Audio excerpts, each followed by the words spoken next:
2002년 7월 1일 밤 독일과 스위스의 접경 지역인 위버링겐 상공 36,000피트의 고요한 어둠 속에서 인류 항공 역사상 가장 기괴하고도 잔인한 사고가 발생했습니다. 러시아 바슈키르 항공 소속 2937편과 세계적인 물류 기업 DHL 소속 611편이 십자 형태로 교차하는 항로에서 정면으로 충돌한 것입니다. 이 사고로 바슈키르 항공에 탑승했던 장래가 유망했던 수십 명의 어린 학생들을 포함하여 총 71명 전원이 사망했습니다. 두 대의 최첨단 항공기에는 서로의 위치를 파악하고 충돌을 방지하는 최첨단 시스템인 TCAS가 장착되어 있었고, 지상에는 비행기의 궤적을 실시간으로 감시하는 숙련된 관제사가 있었습니다.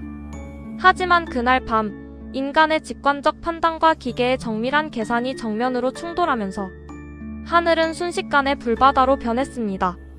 이 사건은 단순히 기술적 오류를 넘어 현대 문명이 맹신하는 안전 시스템이 사소한 균열들이 겹쳤을 때 얼마나 무력하게 붕괴할 수 있는지를 보여주는 가장 끔찍한 기록으로 남아 있습니다. 사고의 근본적인 원인은 하늘이 아닌 지상의 관제소에서부터 싹트고 있었습니다. 당시 해당 구역의 항공 관제를 책임지던 스위스의 민간 관제소 스카이가이드는 심각한 구조적 결함을 안고 있었습니다. 야간 근무 중이던 관제사는 피터 닐슨을 포함해 단 2명뿐이었는데 동료 관제사가 관례라는 명목하에 규정을 어기고 휴식을 취하러 자리를 비우면서 닐슨 혼자서 2명분의 업무를 감당해야 했습니다. 그는 2개의 관제석을 바쁘게 오가며 밀려드는 항공기들을 관리해야 했고, 설상가상으로 그날 밤 관제소의 주 레이더 시스템은 정기 점검을 위해 성능이 저하된 상태였습니다.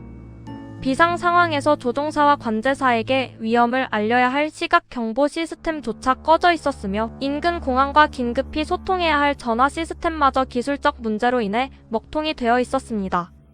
피터 닐슨은 완전히 고립된 채 쏟아지는 정보의 홍수 속에서 허우적거리고 있었고, 두 비행기가 같은 고도에서 서로의 심장을 향해 돌진하고 있다는 사실을 충돌 불과 수십 초 전까지도 전혀 인지하지 못했습니다.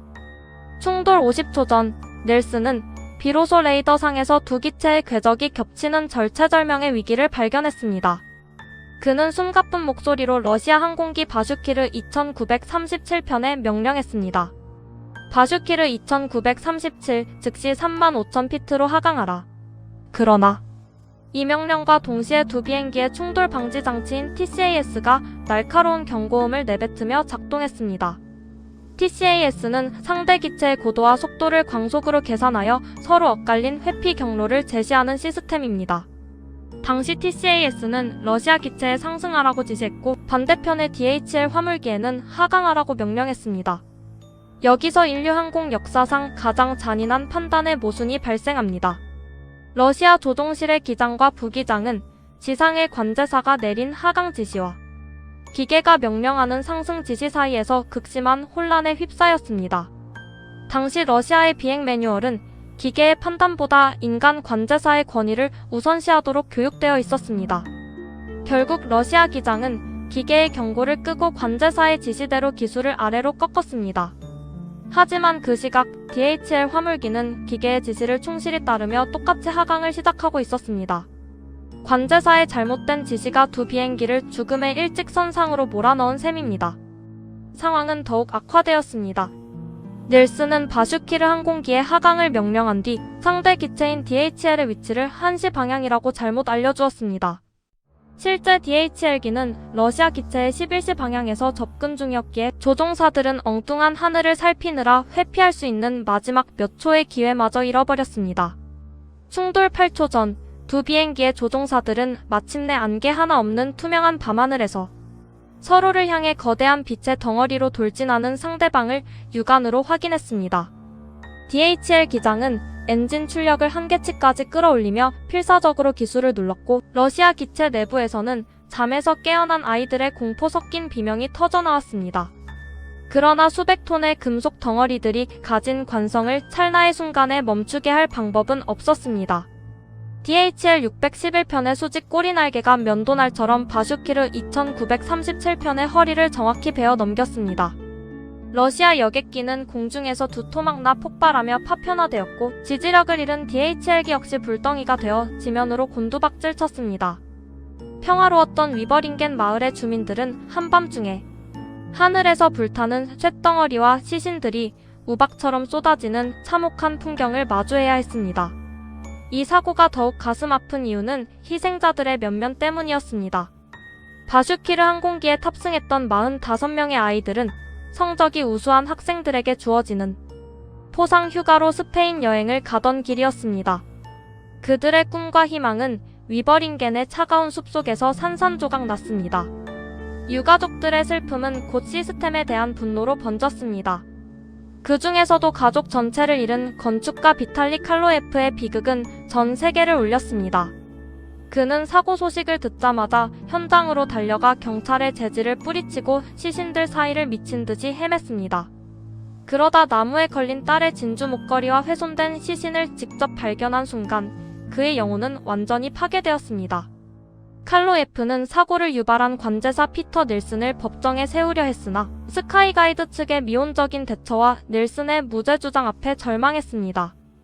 결국 사고 2년 뒤인 2004년 칼로에프는 직접 정의를 구현하겠다는 일념으로 닐슨의 집을 찾아갔습니다. 그는 닐슨에게 자식들의 사진을 보여주며 사과를 요구했으나 닐슨이 사진을 바닥으로 쳐내자 품고 있던 칼을 꺼내 그를 살해했습니다. 시스템의 부주의가 낳은 참사가 결국 개인의 처절한 복수극이라는 또 다른 비극을 낳은 것입니다. 위버링겐 참사는 공학적으로 스위스 치즈 모델이 어떻게 현실에서 구현되는지를 보여주는 완벽한 사례입니다. 스위스 치즈의 구멍들처럼 평소에는 겹치지 않던 사소한 결함들이 우연히 일렬로 정렬되었을 때 거대한 재앙이 발생한다는 이론입니다. 레이더 점검, 전화 불통, 인력 부족, 그리고 훈련 규정의 불일치라는 4개의 구멍이 그날 밤 36,000피트 상공에서 완벽하게 겹쳤습니다. 만약 스카이가이드가 단 한 명의 관제사에게 모든 책임을 떠넘기지 않았다면 혹은 러시아 기장이 기계의 목소리를 신뢰했다면 이 비극은 결코 역사에 기록되지 않았을 것입니다. 이 사건 이후 국제항공기구는 관제사의 지시보다 TCAS의 명령을 무조건적으로 우선한다는 강력한 글로벌 표준 규정을 확립했습니다. 인간의 지능은 상황에 따라 마비될 수 있지만 기계의 알고리즘은 오직 물리 법칙에만 충실하기 때문입니다. 현재 위버링겐의 사고 지점에는 부서진 진주 목걸이를 형상화한 거대한 철제 추모비가 세워져 있습니다. 공중 분해되며 흩어진 아이들의 생명을 상징하는 이 조형물은 지금도 그곳을 지나는 이들에게 묵직한 경고를 던집니다. 우리가 누리는 첨단 기술의 편리함 뒤에는 언제나 이처럼 뼈아픈 희생이 담긴 안전 매뉴얼이 존재합니다. 비행기를 탈 때 들리는 수많은 경고음과 관제 교신은 사실 위버링겐의 어둠 속에서 사라져간 71명의 영혼이 남긴 마지막 유산입니다. 위버링겐 참사는 단순히 과거의 기록이 아니라 오늘도 활주로를 떠나는 수만 대의 비행기가 잊지 말아야 할 가장 차갑고도 절절한 교훈입니다. 이에 대한 여러분의 의견을 댓글로 남겨주세요. 내용이 흥미로우셨다면 구독과 좋아요, 그리고 알림 설정까지 부탁드립니다. 더 깊고 정확한 미스터리를 추적하는 데 큰 힘이 됩니다. 시청해주셔서 감사합니다.